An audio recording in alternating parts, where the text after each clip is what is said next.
es una actividad organizada por el Instituto de Investigaciones Filosóficas, la sección de Tradiciones y Debates de la Escuela de Filosofía y, por supuesto, la Escuela de Filosofía de la Universidad de Costa Rica. Es el quinto coloquio que hacemos y el cuarto específicamente sobre individuo y violencia, esta vez con ejes diferentes a los años anteriores, buscando pues promover la reflexión entre los estudiantes, los profesores de la escuela. A veces han intervenido también profesores de otras unidades, así como también presentar informes de investigación que están relacionados con este tema. Y en fin, es una especie de vitrina para los que trabajan estos temas en la escuela. Dicho esto, voy a hacer básicamente dos anuncios. Uno, antes de darle la palabra a Carla Vargas, a ella se le va a evaluar su ponencia porque es parte de un informe de investigación, por eso se les ha distribuido un documento, entonces para que lo tomen en cuenta en relación con su exposición. El segundo informe es que en relación con los que son asistentes de la escuela, horas asistente, horas estudiante, tienen que llenar una lista de participación. Esto es un anuncio de que yo soy el director de la escuela. Luego les hago pasar la hoja para que firmen por su presencia. Dicho esto, entonces vamos a empezar con la primera mesa del día, de la parte de la mañana, con dos ponencias, una de la máster Carla Vargas, que es profesora de la Escuela de Ciencias Políticas de la Universidad de Costa Rica, y cuyo título es El control de la ira como requisito de minimización de la violencia en el ejercicio de la clemencia, que supongo que está en el marco además de la investigación del doctorado sobre Séneca y que va pronto a realizar Carla en el posgrado de filosofía. Y posteriormente escucharemos al profesor licenciado David Sánchez, que hablará de Kant enfrentado a Hans Lang. Entonces, con esto le doy la palabra a Carla para que haga su presentación. Sí. Muchas gracias. Buenos días, gracias a ustedes por estar acá. Se abarca bajo el título de Control de la ira como requisito de minimización de la violencia en el ejercicio de la clemencia.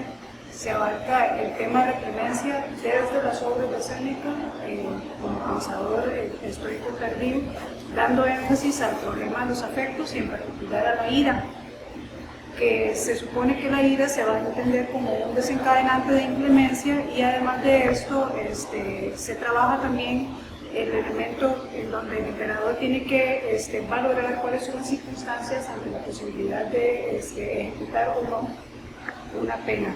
Unido a esto, de manera inevitable se examinaría el papel de la racionalidad humana como capacidad y como mediadora para realizar acciones en el espacio sociopolítico. Entonces, para ello son tres apartados. Un primer apartado general también de las pasiones y la insuficiencia de la razón. Un segundo apartado sobre la ira como motor de inclemencia y un tercer apartado de problematización relacionada con esto.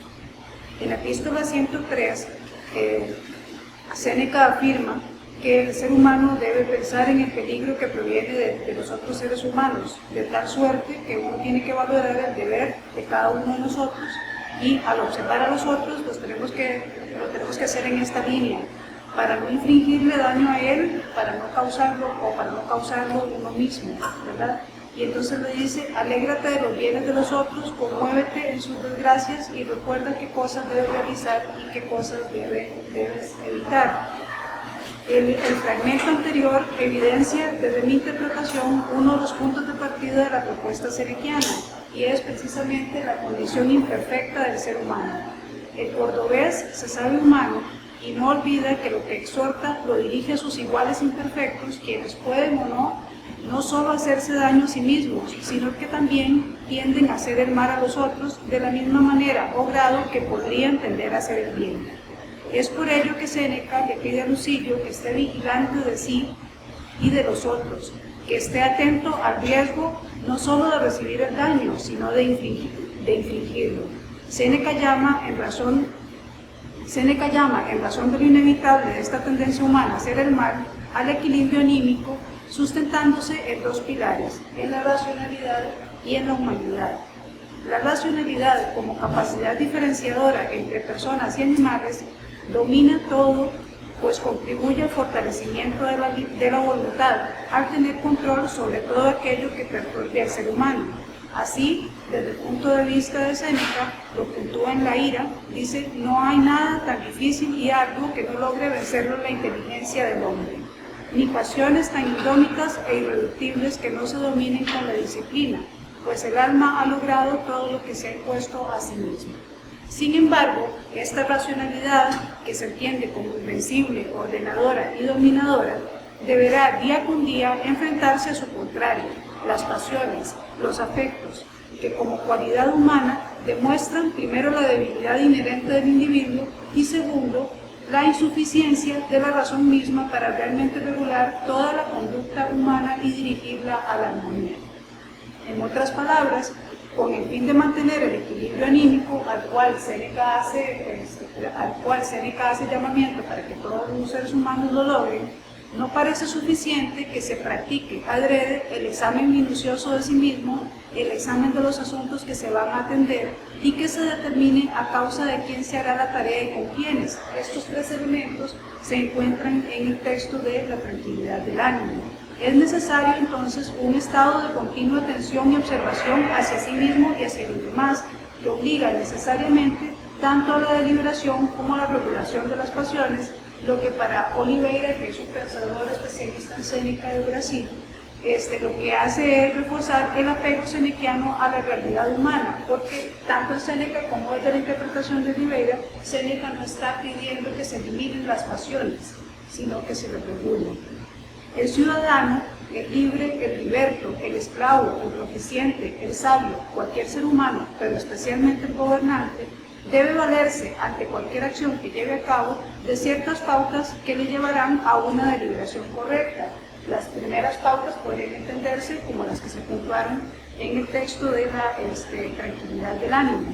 Y luego también esta deliberación correcta supone que el sujeto logre detenerse, observar, entender y practicar.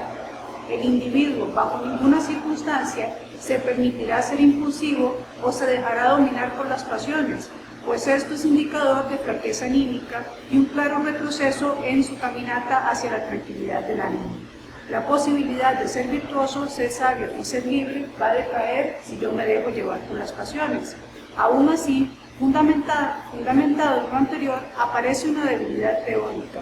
El hecho de que todos los individuos gocen de capacidad racional no significa, primero, que la usen de manera correcta, y aún peor, el uso correcto de la racionalidad no implica la ejecución de acciones que puedan categorizarse o catalogarse como ética o moralmente correctas. Esto es así particularmente, por más obvio que sea, porque para cada persona lo correcto es diferente y está determinado por múltiples factores que aún y con el bastión de los llamados indiferentes daría paso a la subjetividad.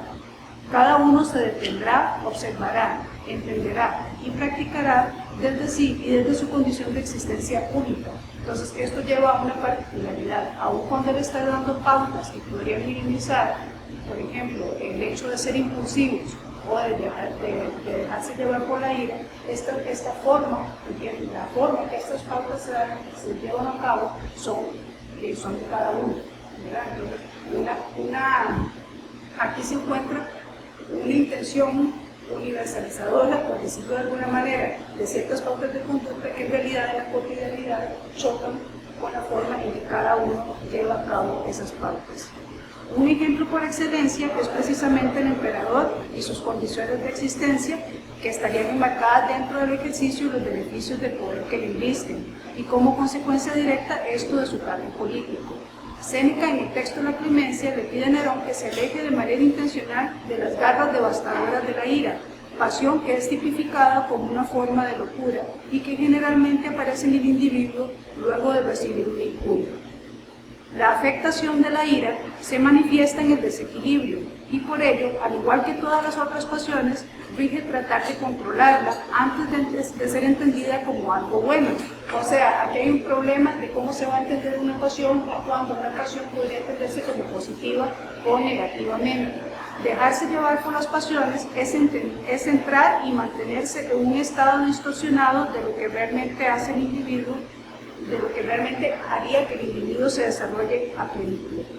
Y aquí, para ilustrar este problema, les leo un texto de la epístola 114. Nuestro espíritu, ora es rey, ora tirano. Rey cuando atiende a la virtud, cuida la salud del cuerpo que tiene encomendado y no le ordena nada vergonzoso ni vil. Mas cuando es inmoderado, ambicioso, antojadizo, se gana un nombre detestable y cruel y resulta un tirano. Entonces lo atrapan las pasiones impetuosas y lo instigan. Él al principio está gozoso, como suele estarlo el pueblo, satisfecho en vano con el donativo a la postre perniciosa que malogra lo que puede consumir. Aquí, este fragmento de la epístola 114 evidencia otro supuesto dentro de la teoría senequiana, y es que cuando estamos regidos por la pasión o por los afectos, lo que realmente hacemos en nuestra vida y nuestras actuaciones están distorsionadas. Hay una distorsión de la realidad y se va a entender como positivo o como delicioso o como esperable o como correcto, lo que no necesariamente es de esa manera. Un ejemplo paralelo a esto es precisamente la posición senequiana con respecto a los espectáculos públicos. El espectáculo público, sean los gladiadores, sea el circo, sea cualquier otro espectáculo que se diera en la Roma de su momento, lo que hace es distorsionar la realidad de lo que sucede en la arena. De manera tal que, por ejemplo, la muerte de los gladiadores era vanagloriada cuando en realidad, desde la perspectiva que mantiene Séneca con respecto a la humanidad y a la humanización de las relaciones, están diciéndole, disfrutemos la muerte de otro, ¿verdad? Entonces deja un telón que distorsiona lo que realmente está sucediendo. Ante esta distorsión, por lo anterior, a pesar de todas las limitaciones que implica, la liberación se torna necesaria. En especial para el emperador, que debe tomar decisiones en las cuales no solo está en juego la vida o la muerte de otro, sino su seguridad personal y la seguridad de aquellos a quienes gobierna cuando la ejecución o no de una sentencia pone en riesgo al pueblo. ¿Cuál es el problema entonces? Que aún con la deliberación racional, todo puede terminar en un caos personal o político. La supremacía de la razón en Séneca y probablemente en toda la cultura occidental, desde mi interpretación, fue construida a partir de un antecedente, al parecer intencionalmente ocultado, la supremacía de las pasiones. En otras palabras, las pasiones ya tenían un campo ganado antes de la razón misma. Tal vez Séneca sabe que la ira aplastará a la razón, aun cuando sea antecedida por la deliberación, y por ello entonces exhorta a Nerón, y nos exhortaría a nosotros indirectamente, a ser racional, a valerse por la pasión, por la razón, para controlar las pasiones como garras que para él son incontrolables. Eso con respecto a las pasiones y la insuficiencia de la razón. En el segundo apartado, trabajaría la ira como motor de inclemencia, porque estoy partiendo del hecho de que al interior de las obras de Séneca, él nos dice que si el emperador no controla la ira, va a tener mayores posibilidades de actuar de manera inclemente. Frente al carácter trágico de la vida y ante las injurias a las que se está expuesto el emperador y todo ser humano, cada uno debe detenerse, observar, entender y practicar. Ha de haber una pausa ante el incidente que acontece, observarlo críticamente para, mediante el examen minucioso y no pasional del asunto, practicar la clemencia como forma de justicia o la virtud que según sea el caso corresponda. Esta línea de meditación-acción, en esta línea se asume que, primero, sí ha sucedido algo. Segundo, ese acto es valorado como una falta para quien se detiene, observa y trata de entender. Y tercero, ante lo cometido, el que recibe la injuria puede, porque tiene la capacidad, no dejarse llevar por la ira, que se cataloga como una de las pasiones más dañinas para el individuo.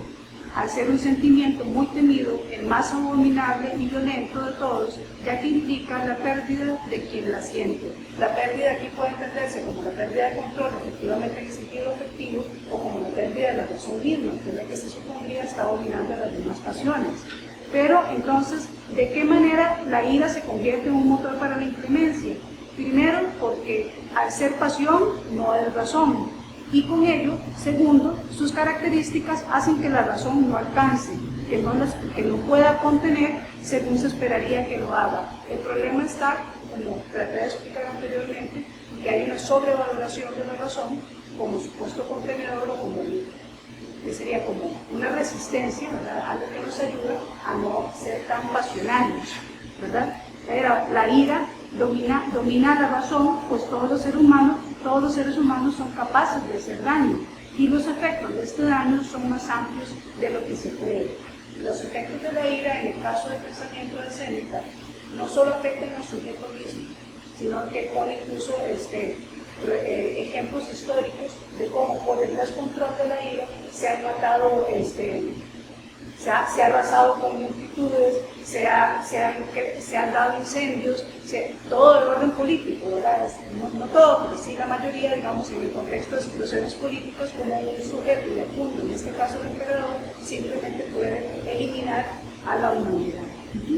Sin embargo, también podría afirmarse que el dominio de la ira se da en el momento de la emergencia de este efecto. O sea, y una vez que aparece, la razón entra en juego como ideal supresor. O sea, la ira se da como un efecto que aparece, ¿verdad? El problema de la razón ante la ira, su insuficiencia ante la ira, no es en el momento que aparece, sino una vez aparecido como afecto, ¿verdad? Entonces, esto hace que la razón sea ineficaz. ¿Por qué? Porque aquí hay otro problema de fondo para mí. Está partiendo del hecho de que la ira va simplemente a aparecer, ¿verdad? Que es algo que del hijo no se puede controlar. Entonces hay dos situaciones. O la razón realmente no alcanza antes de que aparezca la ira, o no alcanza posterior a que la ira aparezca. Entonces, esto significa que hay un tránsito tanto para la aparición de la afección como para el proceso de su control, y probablemente esos son los elementos que el cordobés invita a detectar. Invita a que, por un lado, cada uno analice el qué y el cómo de la aparición del afecto, y por otro, una vez aparecido, generar las estrategias o por lo menos entender los motivos para su control. Más cotidianamente, si usted sabe que algo le va a enervar de manera inmediata y absoluta, técnicamente lo está diciendo, trata de evitarlo, ¿verdad? Y nosotros nos traicionamos a nosotros mismos cotidianamente. A veces uno piensa, no le voy a decir eso a fulana o a su cama, ¿verdad? Ya usted sabe que mejor no lo dice. Y usted tiene como esa sensación ahí, e igual va y lo hace. Y al hacerlo se le genera un problema. ¿Por qué? Porque no ha escuchado, en este caso no se ha detenido, no ha observado, y no ha analizado, ni ha detectado, y si lo detecta no le hace caso, ¿verdad? Entonces es como un ejercicio que para mí por lo menos ayuda al control.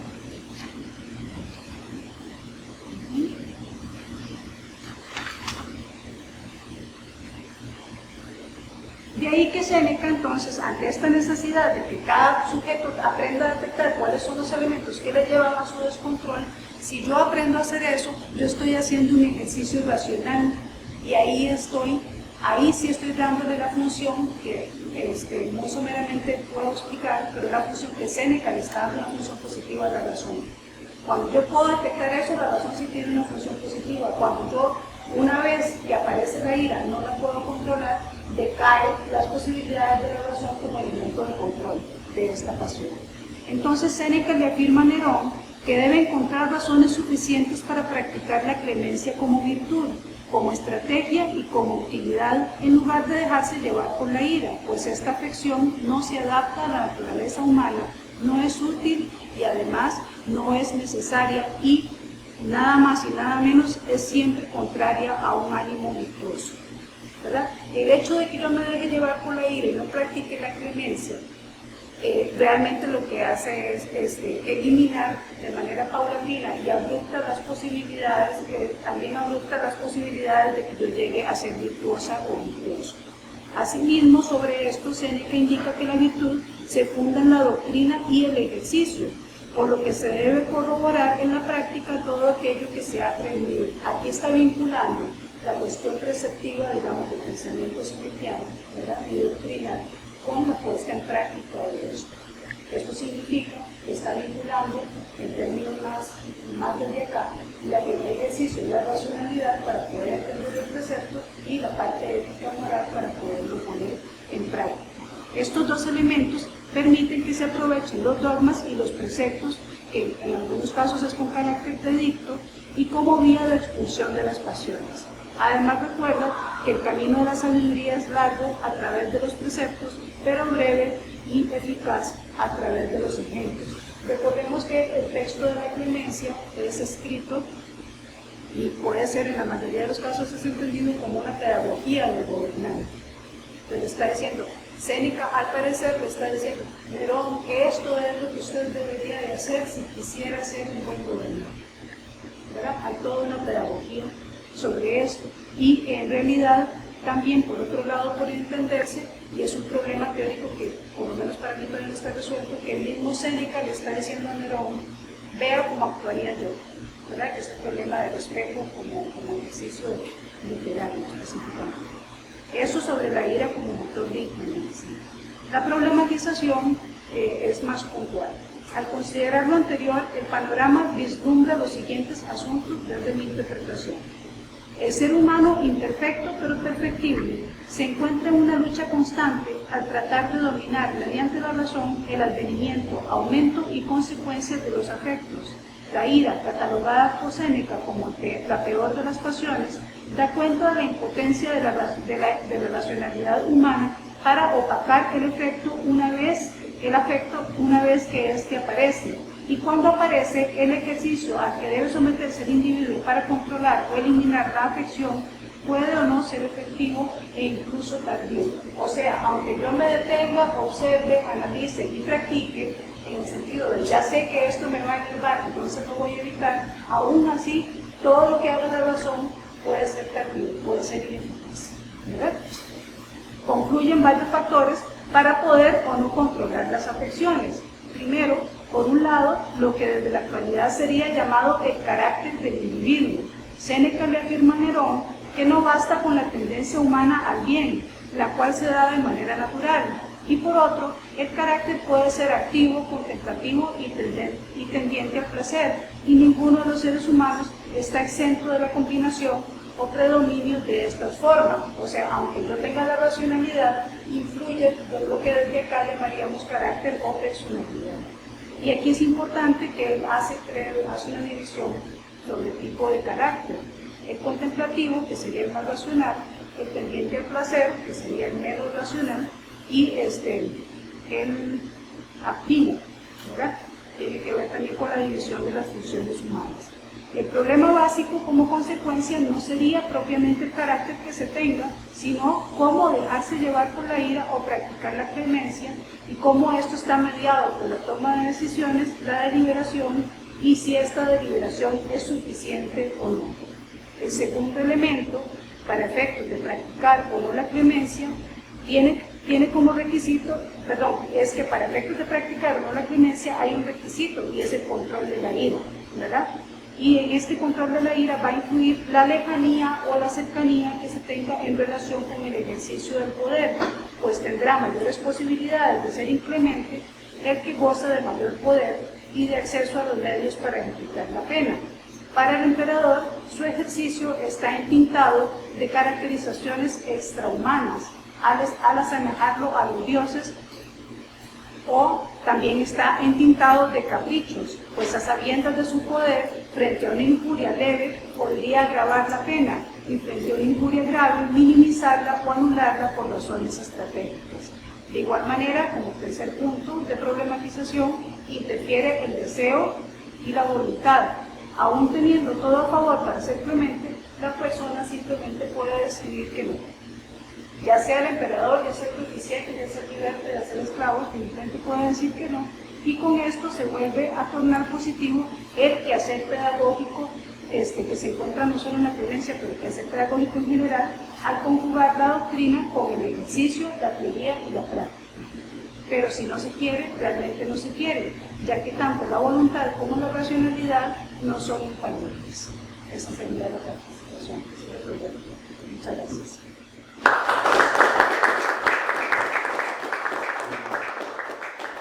Bueno, vamos a proceder de la manera siguiente, vamos a escuchar la otra ponencia y después abriremos un espacio para la discusión o conversación. Entonces le doy la palabra al profesor David Sánchez, que tituló su ponencia Kant enfrentado a Hans Landa. David. Muy bien, buenos días. Mi trabajo se enmarca en la revisión que estoy haciendo de un texto kantiano que se llama Sobre un presunto derecho a mentir por filantropía, que es un texto muy corto de Kant y realmente no es un texto que se trabaje demasiado, no es aquí en la escuela, y básicamente es un texto que trata de responder a una pregunta general de qué pasa ante una situación como la siguiente. Viene un asesino a mi casa y pregunta si la persona a quien está buscando para matar la tengo escondida o no. La pregunta es si es lícito mentir o no, ¿no? A partir de ahí esto genera una respuesta de parte de un abogado, un jurista de apellido Constant, y la subsiguiente respuesta de Kant. Para hablar de esto, en función de un ejemplo un poco más visual, lo ubiqué en la película Bastardos sin Gloria de Tarantino del 2009, de la cual vamos a ver una parte del primer capítulo. Son 5 minutitos, entonces es exactamente esto que vamos a presentar a continuación. Y en función de esto, después revisaríamos los contenidos kantianos, o algunos contenidos kantianos, en función, primero, de la noción de individuo, que es lo que estoy tratando de rastrear, qué tanto se puede problematizar la noción de individuo en Kant, y en función de eso, la situación específica de lo que pasa en la escena.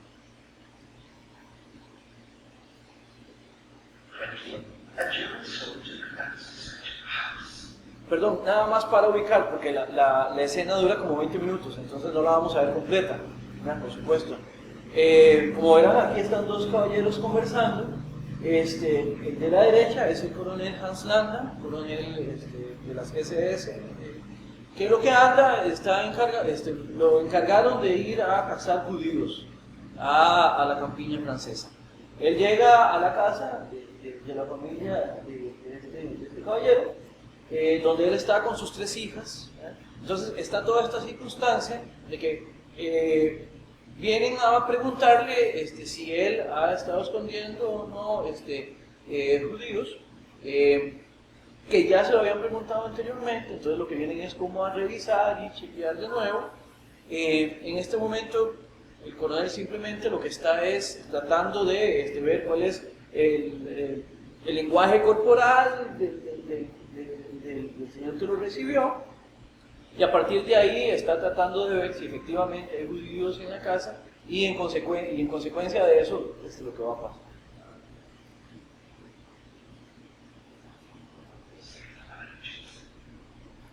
Where does the heart look?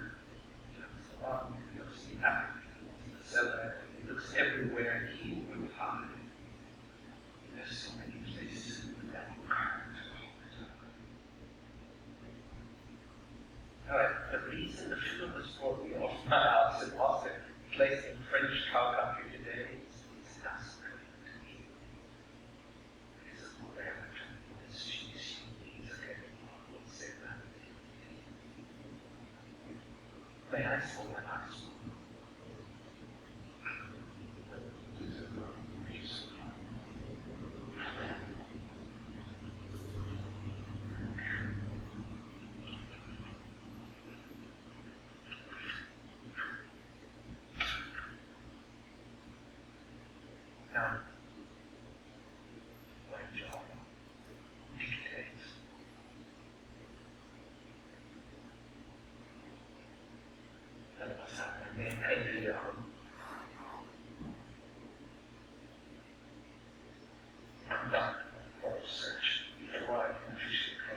already say what my list. If they're vegetarians, some restriction and movement. That is undense. You have something to tell me that makes conduct research on this. I might add also that any information that makes the performance live is will not be met with much. Actually, quite the contrary, it will be met with reward. And that reward will be, in fact, cease to be for us, in any of the rest of our occupation of the country.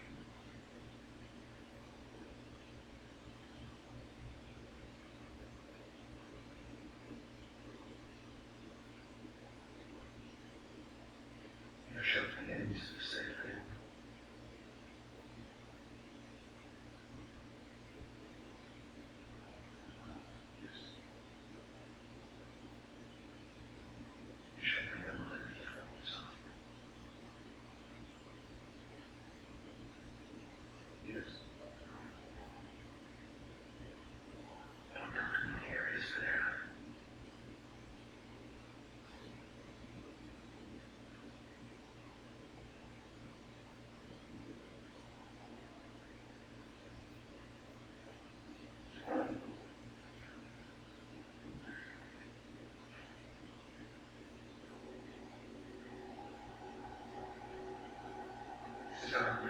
Stereotypes sitting around there. Listen, they don't speak English.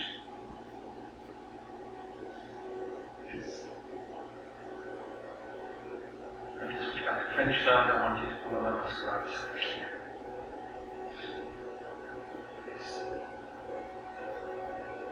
Monsieur Lapapite,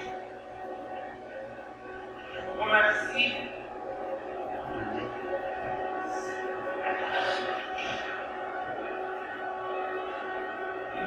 Nous en avons terminé.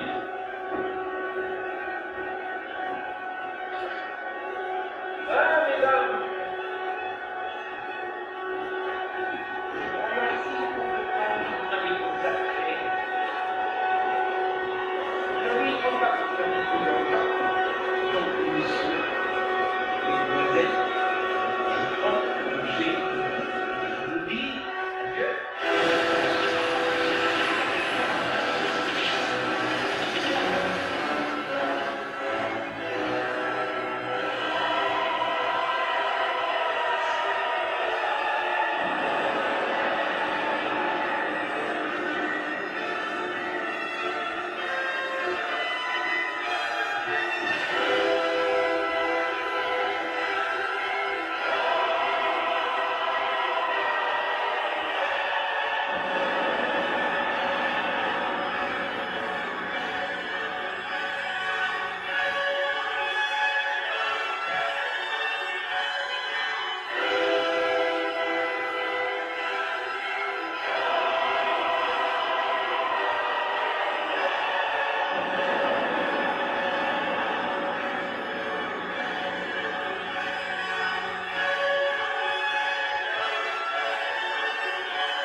Muy bien, para decir otras cosas, la escena empieza con un coronel Hans Landa que viene primero y le dice, bueno, ya nosotros hemos venido por acá en otro momento, hemos buscado, hemos encontrado, y empieza a hablar con él. Dicho sea de paso, esta personaje que escapa en Roshana es la única que queda viva de su familia, que efectivamente estaban debajo del piso.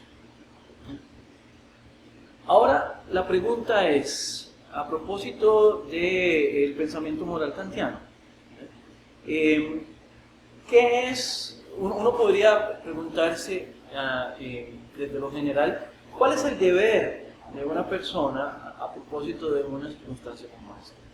Cuando hablamos del deber, estamos hablando de algo que vamos a estar pensando en general, ¿ya? El deber como algo que tiene contenido formal en Kant, lo vamos a estar pensando siempre de manera muy general.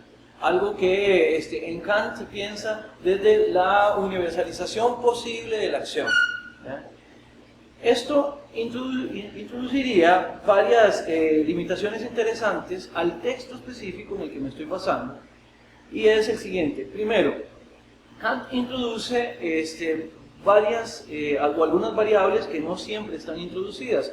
La primera es que la pregunta puede resolverse o puede redirigirse en este texto a propósito de si hay un derecho a mentir por filantropía, haciendo ahí un contraste entre derecho y deber en Kant. Esa sería la primera cosa que es importante señalar. En este sentido, el derecho sería una autorización, propiamente hablando, de un sistema de normas a no ser verídico. Yo tengo ahí derecho, quiere decir, en una situación tal como la que está describiendo Kant, puedo mentir, o la pregunta es si puedo mentir sin que de ahí se deriven consecuencias de índole legal. Ahora, contrapuesto a esto está el problema que, como ya he mencionado, es meramente formal, el problema de qué es lo que se debe hacer. En este sentido, recordemos que en tanto que formal y en tanto que universalizable, el problema de la mentira como deber en Kant es que si la juzgamos desde el deber, lo que tenemos que preguntarnos es si afecta a la humanidad como totalidad. En Kant, en ese sentido, estamos acá ante un problema. Por un lado, la manera de entender el deber se piensa desde lo universal, desde lo formal, pero el caso es completamente específico. El caso no es un caso general, es un caso completamente empírico, es lo que está pasando ahorita. Y por eso es que dentro de lo que yo he estado tratando de rastrear a propósito de la ética kantiana, es la contraposición, por ejemplo, del sujeto de la ética, sujeto que, de nuevo, sigo pensando que es parte de esta construcción formal que sirve para lo que se da en lo general, contrapuesto con un individuo que podríamos llamar en Kant también sujeto, pero en el sentido empírico de la noción de sujeto, en el sentido de que no es lo mismo pensar un sujeto en general que un sujeto que está atravesado por unas circunstancias completamente específicas, como en el caso del señor Lapalí, que está escondiendo esta familia de judíos, que además, tal como se presenta la situación de que llega este coronel y sus soldados, también ve terriblemente amenazada tanto su vida como la vida de sus 3 hijos. Entonces no es lo mismo pensar eso simplemente en general que pensarlo también atravesado por esas coordenadas de lo que vamos a llamar experiencia. Tercera cosa que habría que señalar. Si lo consideramos desde lo meramente universal, el deber de ser veraz debe contar para todas las aseveraciones, sin exclusión de ninguna de ellas, precisamente porque estamos pensándolo desde el contenido propiamente de la veracidad como algo adecuado de ser llevado a cabo. Kant, en el mismo texto que él está tratando de comentar, o en el caso que él está tratando de comentar, introduce una variable que es la variable de la causalidad, de la casualidad, lo que ocurre en un caso específico. Y eso parece que introduce ciertas tensiones. Vamos a ver cuáles son estas tensiones. La primera es que cuando estamos condicionados a decir la verdad, o sea, mentir o decir la verdad, si estamos pensando necesariamente, por las condiciones en las que estamos, en lo que se deriva consecuencialmente de esa mentira o de esa verdad, estamos hablando de nuevo de un caso que no es meramente formal, porque estamos introduciendo ciertas variables ya completamente empíricas. ¿Qué quiere decir esto? Que esto hace que el sujeto que está detrás de esa decisión no sea realmente libre, como lo está tratando de defender Kant cuando piensa en la acción por deber. El sujeto no es libre, puesto que el condicionamiento de la circunstancia específica hace que esté muy en lo inmediato una consecuencia terrible tanto para quien dice la verdad o la mentira, como para quien puede sufrir las consecuencias del contenido de la aseveración. Volvamos un poco a ver la propuesta de Kant. Entonces, el problema de mentir, del derecho de mentir por filantropía, introduce un problema en relación con lo que Kant llama el imperativo categórico. Por una razón, el imperativo categórico, una de las características que tiene, es que sería una acción, o podríamos entender con el imperativo categórico, una acción que debe ser buscada por sí misma. No para buscar, no como medianera, no como un medio para otra cosa. En este caso, cuando Kant se centra a revisar el problema de mentir, el mentir no se está llevando a cabo o no se está proponiendo como algo que se busque por sí mismo. El mentir se está buscando para llegar a otra cosa que es lo que se busca. Y en este caso es la preservación, eventualmente, la preservación de la vida de aquella persona a quien estamos protegiendo. Luego es un caso que no calza en la formulación del imperativo categórico.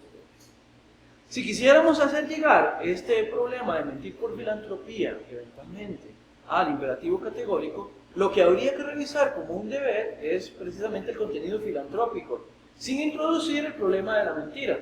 ¿Ya? Promover un bien en los demás, por definir de alguna manera lo filantrópico, eso parece ser que sí estaría de acuerdo con el imperativo categórico. Sin embargo, una vez que introducimos el problema de la mentira como un medio para llegar ahí, esto empieza a dar problemas. El primero es el que ya mencioné, que la mentira sería un medio para un fin ulterior. En el mejor de los casos, calzaría como un imperativo hipotético, jamás un imperativo categórico. Y en el segundo lugar, el segundo problema tiene que ver con el contenido de la acción, que es el mentir, el cual para Kant, reiteradamente, tanto en la crítica de la razón práctica como en la fundamentación y en demás relatos, el mentir es uno de los ejemplos por excelencia con los cuales Kant habla de una acción que debe ser evitada. Entonces aquí tenemos ese primer problema. El segundo problema es el problema de la relación entre deber y derecho. En principio, en Kant, y esto se puede rastrear a partir de la metafísica de las costumbres, en principio en Kant, el derecho es un sistema que, dado que estamos pensando que lo van a proponer sujetos libres, sujetos que además saben cómo es que funciona su razón y por lo tanto pueden entender esto desde el imperativo categórico, no tienen ningún problema en someterse a un sistema de normas como lo es el sistema jurídico, el sistema de derecho, precisamente porque es la misma razón la que ha hecho posible que ese sistema de normas se genere. Para Kant, en ese sentido, someterse al derecho no es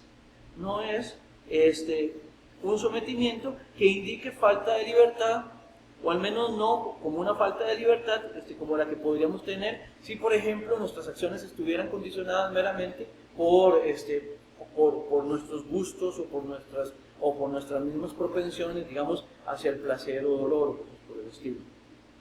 En ese sentido, la relación entre deber y derecho en Kant está muy claramente definida, pero de nuevo tenemos el problema del contenido específico de la acción. De nuevo la mentira introduce problemas, siempre causa ruido el problema de la mentira en Kant. Porque aun cuando perfectamente podríamos estar en un esquema de deber y derecho actuando juntos, el contenido propio de la mentira hace imposible que esa convivencia se dé de buena manera. Y por último, el último problema que vemos es precisamente lo que mencionaba de la circunstancia empírica específica. ¿Ya? Esto está pasando, esto no es algo que se piense en general. ¿Qué quiere decir esto? Aquí estamos hablando de qué es lo que pasa cuando esto tiene que llevarlo a cabo un sujeto empírico, o un individuo con todas sus limitaciones, completamente diferenciable y diferenciado de cualquier otra circunstancia, completamente condicionado, que por supuesto que está completamente al frente de las consecuencias de sus actos. En este sentido, lo que parece ser es que el esquema formal kantiano, eventualmente, digamos, de funcionar, funciona solamente en lo formal, en lo universal. Con eso, ¿qué queremos decir? Que El problema de esta ética meramente formal kantiana es que hace aguas en casos límites, ¿ya? En los casos límites donde necesariamente estamos enfrentados a una decisión completamente atravesada por todas estas circunstancias, lo formal realmente o responde poco o nada o responde mal. En el sentido de que si no admitimos esta mentira, digamos que es lo que cuando uno lee tan siquiera el título, tal vez uno puede tender a pensar, bueno, esto ¿cómo lo va a resolver? ¿verdad? Y en principio, ¿cómo podría eventualmente justificarse, dado que, decíamos, la filantropía termina siendo algo que podríamos reconocer como valioso, como un valor? Y parece ser que Kant en este sentido no funciona en el caso límite. En el caso del señor Lapalisse no tiene opción realmente. Si nos atenemos al esquema kantiano, el señor Lapalisse realmente no es libre en este caso. So pena de muerte, ¿ya? So pena de muerte, no quiere que yo siga. Y en este sentido, parece ser que desde lo formal, no la ética kantiana no responde o no responde bien en este caso. A partir de eso, lo que habría que entonces hacer es, lo que a mí me interesa y lo que estoy revisando es precisamente este problema. ¿Qué es entonces lo que habría que introducir, digamos, para poder hablar de una ética del individuo? Y es precisamente todo. ¿Cómo poder hacer llegar al individuo completamente circunstancial, completamente en su experiencia de vida, una ética que responda también por estos casos límites? Parece ser que Kant eso era precisamente lo que quería evitar. Por ejemplo, cuando Kant, y hay un gran individuo ante el cual Kant parece que sí está previendo la posibilidad o la necesidad de limitar vía la razón, vía proceso de ilustración, sus actos individuales, y es el caso del soberano.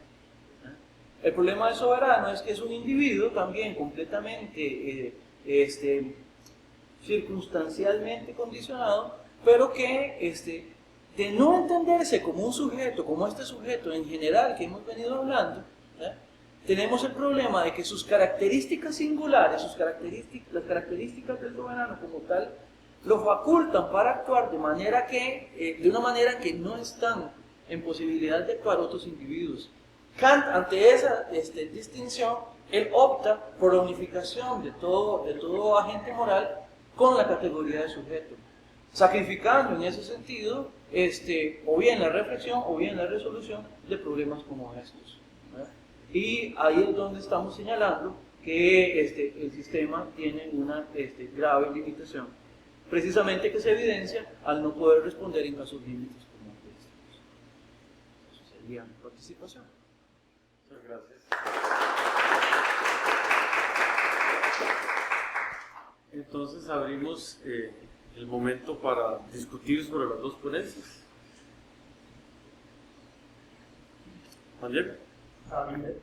Tu ponencia ha sido fascinante. Desde el punto de vista de lo que has planteado, la teoría ética kantiana es una teoría autoconsistente, la cual faculta para especificar un criterio de moralidad. En este concreto respecto es una teoría que funciona a cabalidad y a la perfección. Sin embargo, en la medida en que debe desempeñar una función relativamente a la adopción de decisiones, fracasa lamentablemente.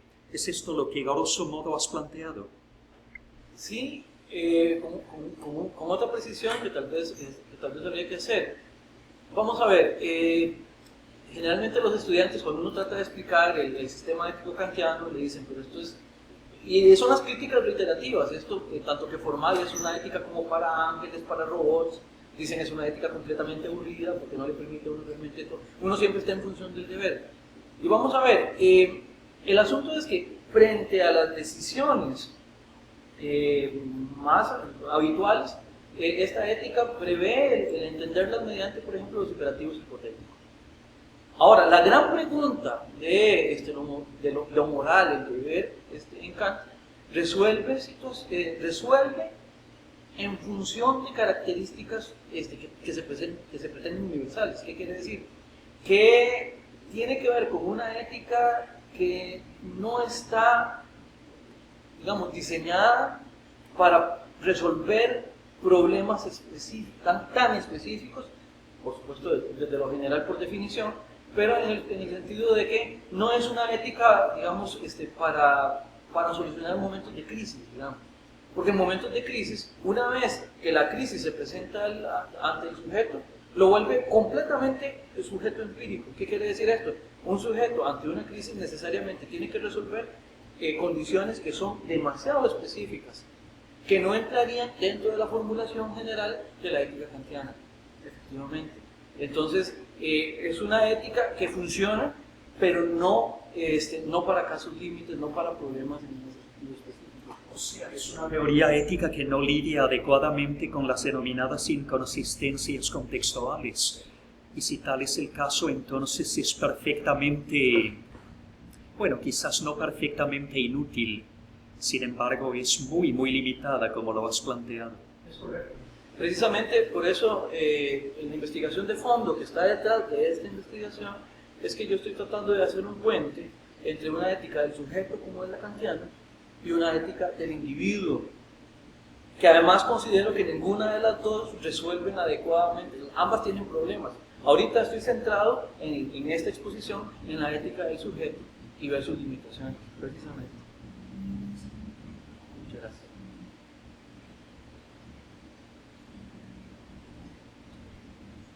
Bueno, yo en ese sentido, ya que nadie quiere preguntar o conversar sobre el asunto, diría que es muy problemática porque la ética kantiana así formulada o así interpretada supone que la cotidianidad tiene que ser universal, sin baches, considerada sin elementos, digámoslo, entre comillas, empíricos aquí entiendo más bien sin situaciones específicas, dado que no había crisis.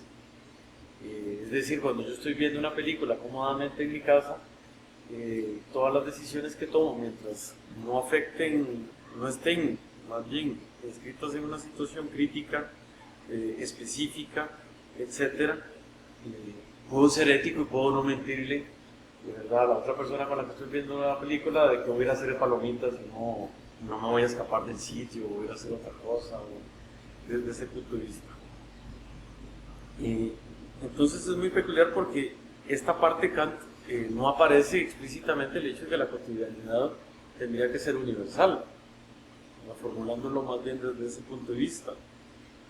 Me llamó la atención una cuestión en relación con la confrontación de las consecuencias respecto a la verdad y la mentira, el hecho de que haya dicho David que el sujeto no es libre porque está condicionado.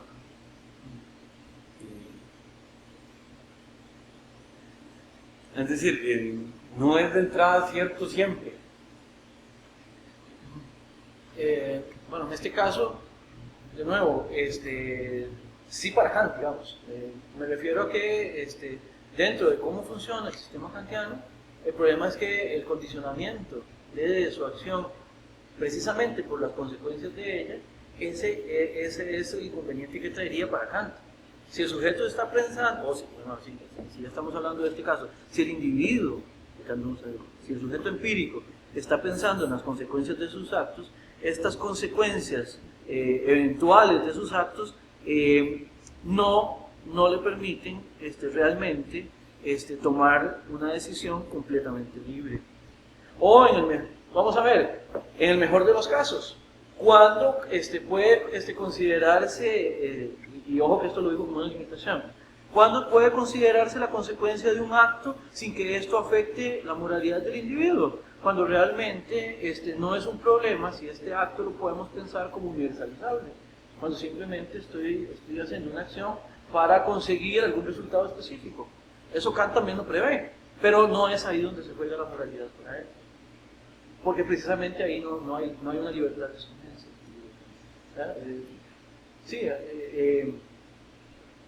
Sí, el problema de del condicionamiento y de cómo esto afecta a la libertad, por supuesto, lo estoy entendiendo dentro del contexto kantiano.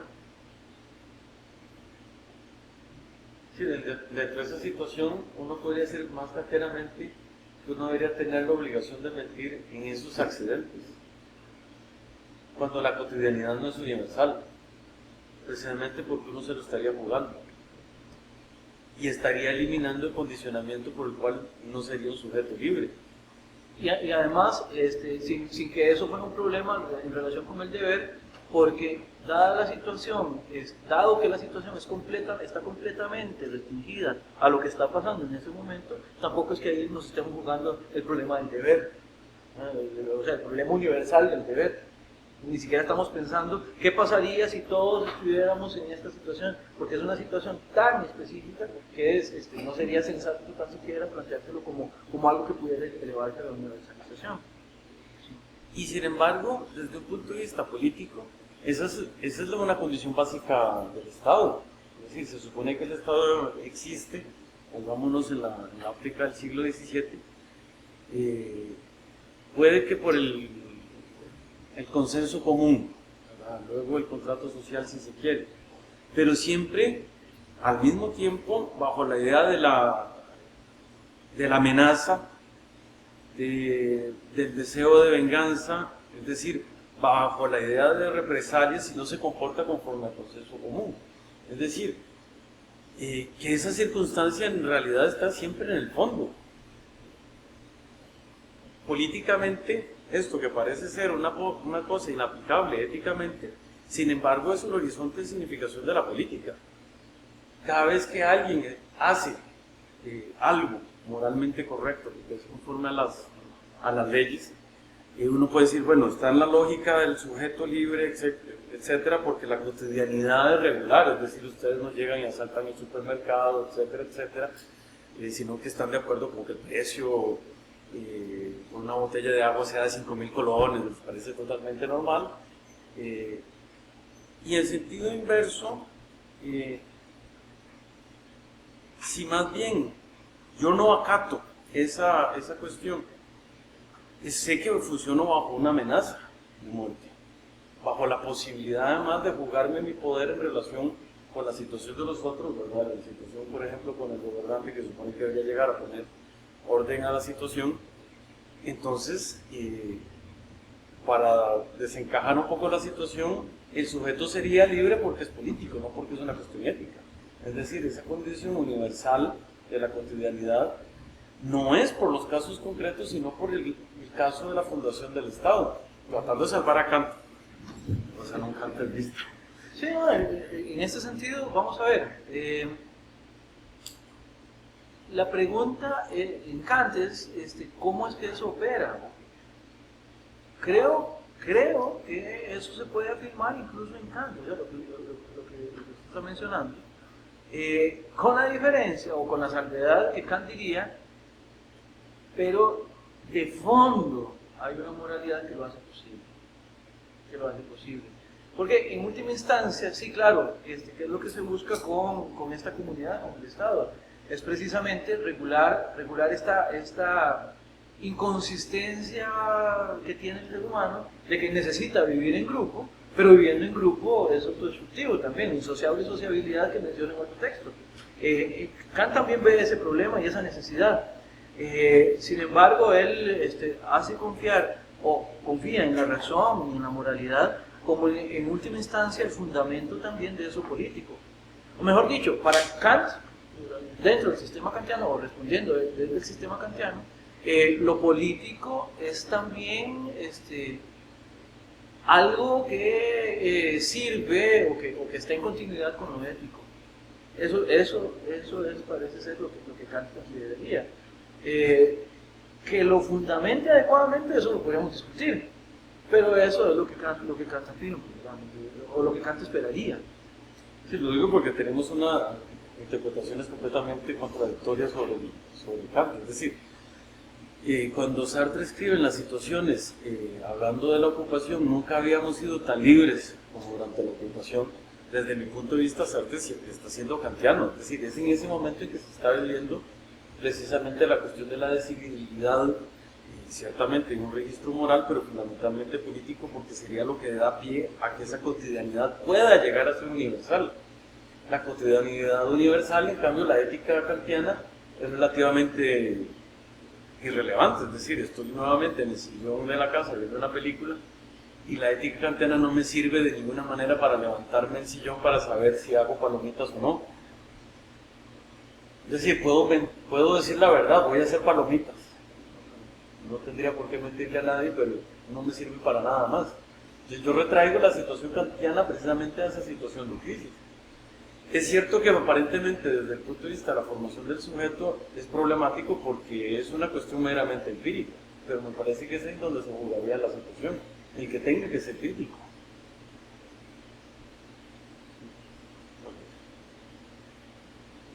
No vuelvo a defender a Kant. ¿Más comentarios? ¿Preguntas? Un comentario. Primero, bueno, estoy aquí entre la mayoría que son filósofos, yo no soy filósofo, y es mi primer acercamiento a este tipo de actividades. Y realmente, dentro de lo que Carla repartió ahí para la evaluación, una es la razón por la que asiste a la actividad. Entonces, bueno, hay un acercamiento, digamos, particular personal a la filosofía, hay un interés no, digamos, no formal, sino simplemente un interés, una curiosidad, por llamarlo de alguna simpleza. Entonces, viéndole ambas exposiciones, una, digamos, en el caso Carla, que plantea la pasión, el asunto de la pasión y la racionalidad, y el asunto de Kant, la formalidad de esa racional, y la decisión vital para resolver esa circunstancia. Entonces digo yo, bueno, si me pongo en el caso del sujeto que tiene que descubrir a los que están debajo del piso, evidentemente hay una situación de afecto, de emotividad en ese sujeto que dice, ellos están debajo del piso. O sea, esa decisión vital lo que me muestra a mí es que primero estoy yo, primero están los míos y después están los otros. Entonces, este asunto de la ética y la moral, como yo la entiendo, no es una aplicación mecánica, digamos, en términos bueno, ¿qué me dice la ética? ¿Qué me dice la moral? Sino simplemente cómo salvo la vida. A pesar de que los otros son vida y yo estimo que lo mío es primario, ¿verdad? Entonces, con mucho dolor se resuelve esa situación. Entonces yo creo que el planteamiento que hace Séneca y Kant, situados allá en la historia del conocimiento, reflejan un asunto de la influencia que ha tenido la razón en la construcción, digamos, de estos instrumentos morales, éticos, para atender la vida, ¿no? Y que el criterio que resuelve eso, entre lo pasional y lo formal, racional, es la circunstancia. Y cuando entra en la circunstancia, se vuelve un asunto que no es mecánico, no es que la racionalidad me dice, esto es lo que hay que hacer y lo hago, no. Yo valoro sobre la circunstancia porque estoy en un aquí y ahora y tal vez no condicionado, sino influenciado por la situación que yo tengo que tomar esa decisión. Entonces, se muestra contradictoria, pero esa es la realidad humana, esa es la condición humana, ¿no? Somos contradictorios dependiendo del momento en que nos encontremos, ¿no? Y no siempre es racional, sino a veces es irracional, ¿no? Es muy dinámico y habría que valorarlo ahí. Bueno, ese es mi comentario respecto de las exposiciones que ustedes han puesto. Yo no sé si acierto o no acierto, pero sí lo siento. Claro, sí. vista de Séneca, por lo menos desde lo que trabajo hoy, la racionalidad no le alcanza al que debe decidir si debe evidenciar que tiene a gente en el piso, debajo del piso, ¿verdad? Proteger a los judíos no le alcanza en el sentido de que efectivamente se va a llevar por una pasión, y en este caso sería la autoprotección. Sin embargo, Séneca, en paralelo a eso, lo diría que actuó de manera incorrecta, porque al haberse dejado llevar por esta pasión de su autoprotección, no funcionó de acuerdo al principio de protección de los congéneres. Ahí hay un error. Pero, sí, desde la interpretación. Y yo traería a colación un par de casos más. Por ejemplo, en el Tritón, Sócrates se deja matar. O sea, ahí por circunstancias que son analizables en todo caso. O sea, tiene que ver también cómo se entendía esa individualidad en el entonces de Sócrates dentro de lo que Sócrates ha enseñado y todo esto, ¿no? Sócrates se deja matar. Y contraponiendo esto con Thoreau, para no variar, digamos, Thoreau, que es el otro autor que a mí me interesa, hay pasajes en Thoreau donde uno podría entender que ante una situación como esta, Thoreau diría, no, hay que seguir manteniendo, en este caso, la posibilidad de proteger a quienes están debajo del piso. Hay un pasaje de Thoreau que dice que uno, por supuesto que podría preguntar si enfrentado ante tal situación, Thoreau lo hubiera hecho. Pero él decía, no se valdría que si voy en un naufragio, quitarle la plancha de la que otro se está agarrando para no ahogarse, no se vale quitársela solo por no ahogarme yo. A propósito de eso, Thoreau se mostró desobediente a la ley, por ejemplo, cuando se tenía alguna razón, o cuando también se trata de no permitir una injusticia, habría que llegar hasta las últimas consecuencias. Entonces, y eso no hace que la decisión, digamos, en el caso de Thoreau o en el caso de Séneca no sean racionales, o en el caso de Sócrates no sean racionales, sino que lo que intervienen son de nuevo parámetros distintos, variables distintas en la decisión. A mí lo que me surge es que a la hora de decir que si están en el piso, o sea, él valora la circunstancia, que la circunstancia pesa más de la decisión que pueda hacer. Que Séneca dice, no es correcto, sí, pero él puede pensar, bueno, en esta circunstancia se mueren estos, la próxima vez tener el cuidado de tener la circunstancia, porque evidentemente él no está armado, las armas las tienen nosotros, y ante eso no solamente se mueren los que están en el piso, sino él también. Entonces, sobreviviendo le da la oportunidad, también muy lamentable, de prever en otras circunstancias, tener más o menos equilibradas las fuerzas para tomar una decisión correcta, que sería entonces matar al sujeto que agrede. De toda la película se trata de la venganza de Shoshana, de alguna manera. Bueno, yo quería hacer un comentario. Yo tampoco soy ni filósofo, ni filólogo, soy periodista. Entonces, quería hacer un comentario. Me llama mucho la atención porque aquí se da como una especie de dicotomía entre lo que plantea Rabindranath Tagore, y es con el tema del yo individual y el yo colectivo. Cuando priva a uno y cuando priva al otro. Pero me llama mucho la atención porque en el cierre de la película vemos que, si bien es cierto, el alemán mata a todos y tiene oportunidad de matar a la última. Lo tiene, saca la pistola y tiene la oportunidad de matar y no jala el gatillo. ¿Qué lo priva en ese momento? ¿El yo individual o el yo colectivo? Se da esa dicotomía tan fuerte. No, me parece que en la escena lo que pasó es que ya Shoshana iba suficientemente lejos. Eso podría ser eventualmente. O también no sé si habría esa reflexión entre el yo individual y el yo colectivo ahí. Puede ser también que también las acciones, detrás de las acciones, puede haber en última instancia una decisión completamente arbitraria en algún momento. El alemán, por más que ande cazando judíos, él eventualmente puede darse cuenta que ahí está, y bien podría decir, bueno, por alguna razón, hoy no los voy a matar, me voy y vengo otro día, o lo que sea, ¿verdad? Pero no sabría uno cómo responder ante una circunstancia como esa. No me parece que lo que esté detrás sea esa dicotomía, porque...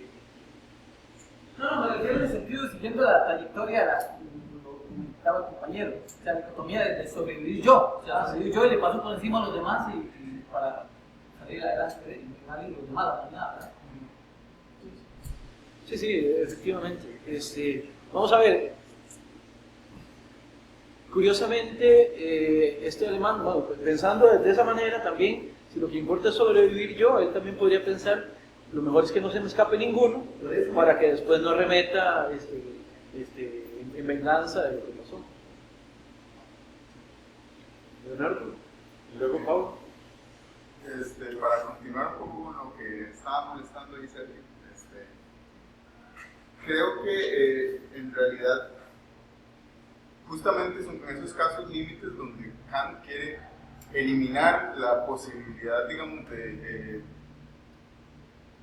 tomar una decisión en un sentido hipotético, ¿verdad? En el ámbito de lo condicionado, justamente, más bien me parece que es ahí donde Kant está pensando. Cuando usted tiene que tomar una decisión límite, ahí es donde usted no tiene que pensar y en realidad tiene que seguir el imperativo categórico. Porque si no, digamos, la segunda formulación del imperativo categórico no se estaría cumpliendo ahí. Y lo digo porque pensaba en el ejemplo que dabas que es el ejemplo que tomaste de la mentira.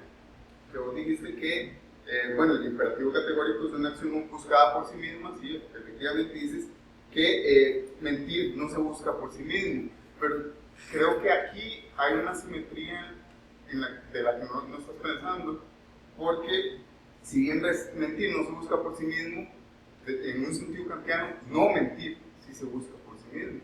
Y justamente ese es el criterio que me parece Kant usaría ahí. No sé qué piensas al respecto. Sí, lo que me parece es que en el esquema también y concedo eso, no mentir es algo que parece ser universalizable en el sistema kantiano, eso lo comparto completamente. Sin embargo, en este ejemplo hay otra cosa que mete ruido, un problema, y es que precisamente el mentir, de nuevo, es intermediario para algo más.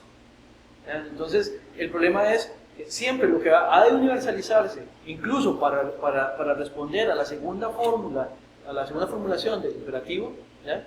Debe ser esa acción en sí misma. ¿Ya? O vamos a ver, no mentir parece que es como demasiado fácil de entender porque es que es adecuado. Pero el asunto es que aquí cuando dice por filantropía, es que no es cualquier cosa la que está introduciendo. Y precisamente mete mucho ruido. Porque precisamente lo que está contrastando son dos acciones que parece que entre sí son contradictorias, porque mentir no se puede pensar por deber, más bien su contrario sí, se puede pensar por deber. Y el contenido de buscar lo filantrópico, no sé cuál sería el verbo, digamos, ¿verdad?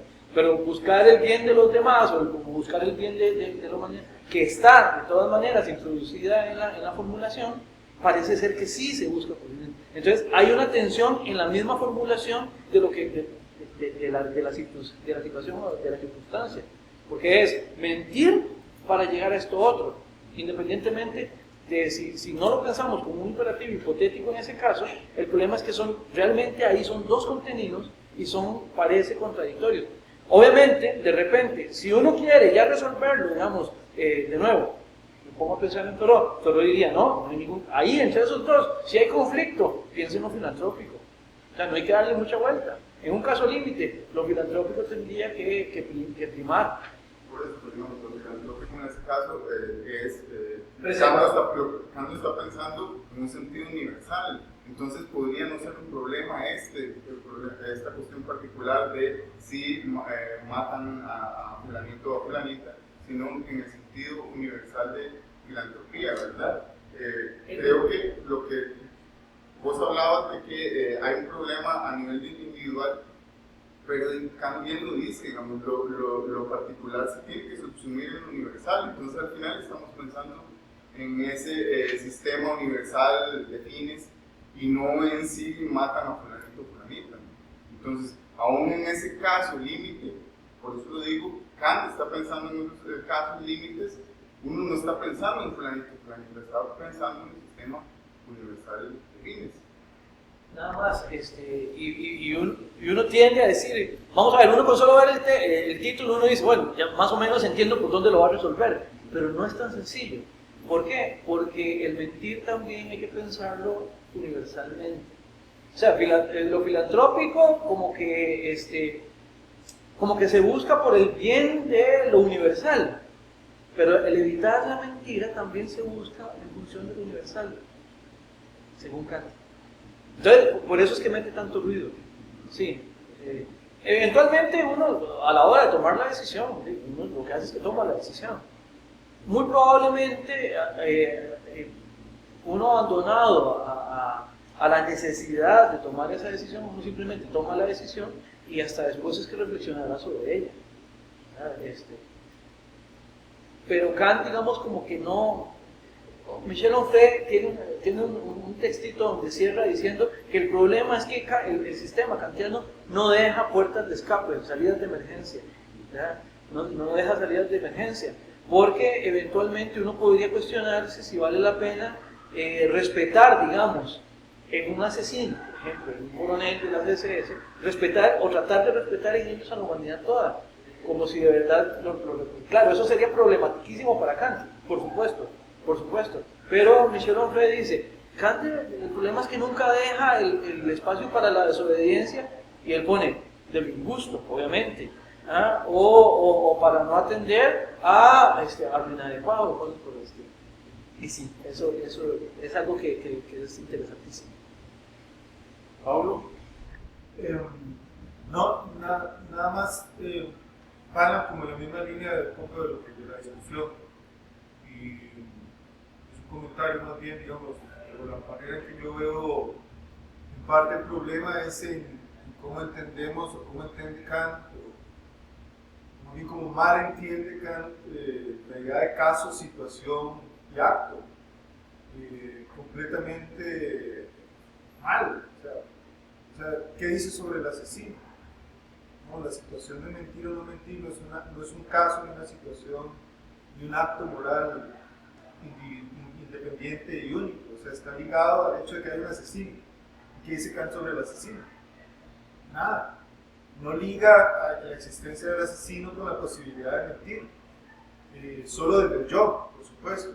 Pero eso no dice nada en términos éticos. Es el yo trascendente.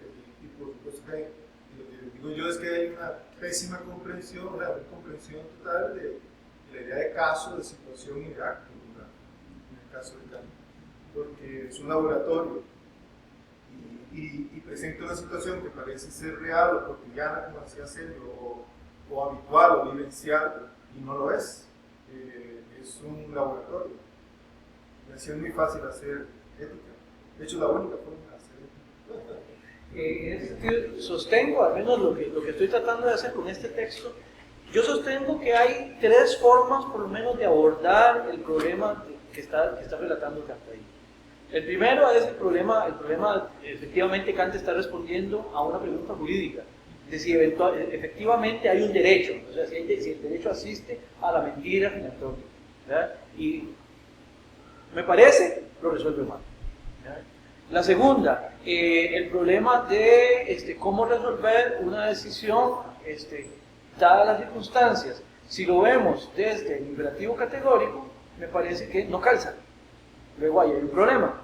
Y en tercer lugar, si lo tratamos de ver como un imperativo hipotético, también es sumamente problemático y termina resolviéndose, me parece, mal. O sea, pero ya este es mi juicio de valor por sobre lo que Kant expone.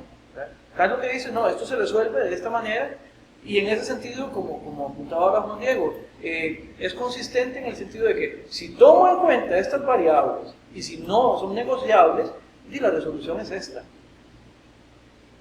La pregunta es, ¿por qué tan innegociables esos puntos de partida? Y ese sería el Terminamos con una última intervención. Quizás la dificultad radica en el hecho de que el formalismo no faculta para lidiar adecuadamente con dilemas morales que se fundan sobre conflictos entre valores. Por ejemplo, el valor veracidad, el valor benevolencia, el valor filantropía. Quizás esta es la dificultad nuclear.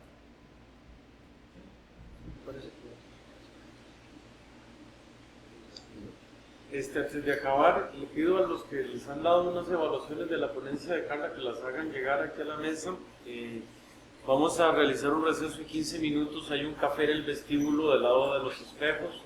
Y a las 10:45 entonces retomamos con la segunda mesa de la mañana.